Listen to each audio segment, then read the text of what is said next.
एक रजिस्ट्री के जो कहती है आपका नाम है तो आप वो भी किराए का ही है। 100 साल बाद कोई और रह रहा होगा उस घर में। I said it's good that you have a house and you have a registry paper, but it's just some papers that say your name. After 100 years, somebody else will be living there. आपको अपने great grandfather का नाम पता है? परदादा जो परदादा है उनका नाम पता है? Do you know your great grandfather's name? No. नहीं पता। लोग ऐसा जीते हैं जैसे हमेशा यहाँ रहेंगे। People live as if they will live here forever.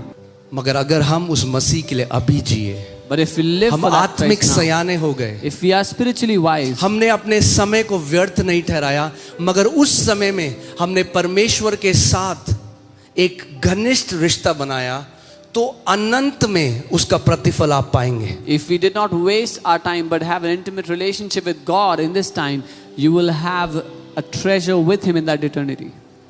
पौलुस प्रेरित कहता है, जो अनुग्रह मेरे ऊपर हुआ मैंने उसको व्यर्थ नहीं ठहरने दिया। Paul the apostle, he said, the grace that was given to me, I did not let it go in vain.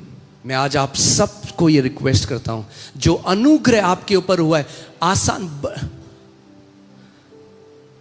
सोचो क्यों मसीहों को सताया जा रहा है हर जगह। Imagine why are believers persecuted everywhere? क्योंकि शैतान एक नाम से नफरत करता है। Because the devil hates one name. एक नाम है, There is one name जिसमें उद्धार है। in which there is एक salvation. नाम है, There is one जिसमें name चंगाई है। in which there is healing. एक नाम है, One name जिसमें छुटकारा है। in which there is एक deliverance. नाम है, In one name जिस नाम के द्वारा आप बुलाए गए हो। by which you are called.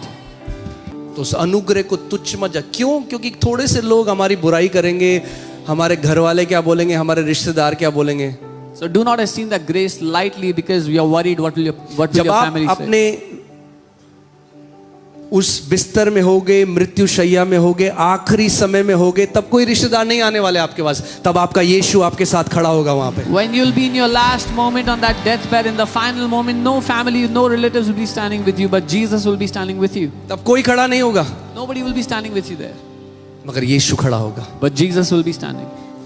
मगर जो केवल इस दुनिया के लिए जीते हैं, केवल इस संसार के लिए जीते हैं, यहाँ के जो चीजें हैं उसके लिए जीते हैं, But those who only live for the things of the earth, of the things that are here, उनके लिए मृत्यु का दिन भयानक होगा। for them the day of death is deadly, is dangerous. मगर आप और मैं, हम जो उसके लोग हैं, But for you and I, जो उसके नाम से बुलाए गए हैं, we who are His people called by His आपका name, बेस्ट दिन होगा। that will best be your दिन। best day.